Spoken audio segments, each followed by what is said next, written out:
بیٹے ہمیشہ باپ کی زمین بانٹتے ہیں اور پتہ ہے بیٹیاں ہمیشہ باپ کا دکھ بانٹتی ہیں۔ شب کی تاریکیوں میں جب اللہ کے سامنے بیٹھو تو بچوں کا طریقہ اپناؤ۔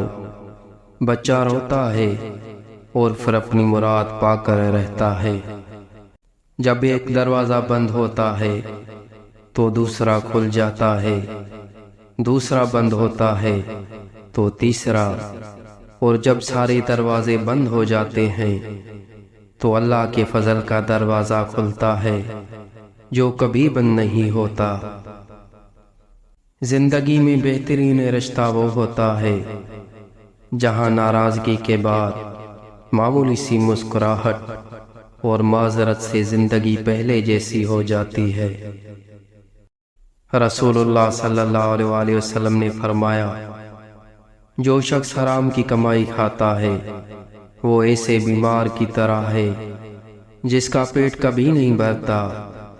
حرام کا مال قیامت کے دن اس کے خلاف گواہی دے گا۔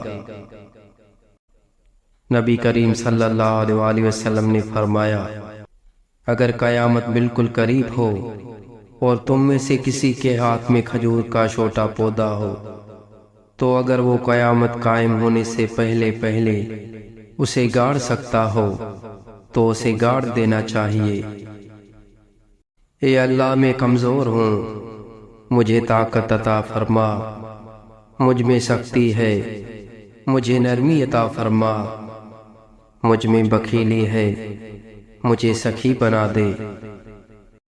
ماچس کی تیلی کا سر تو ہوتا ہے مگر دماغ نہیں ہوتا، اس لیے ذرا سی رگڑ پر بھڑک اٹھتی ہے مگر انجام اپنی ہی آگ میں جل کر ختم ہو جاتی ہے۔ حاسد کی مثال بھی بالکل ایسی ہی ہے۔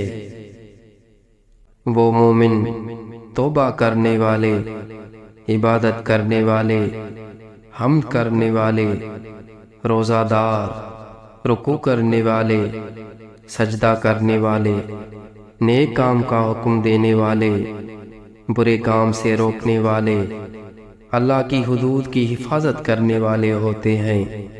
اور ایسے مومنوں کو آپ خوشخبری دے دیجئے۔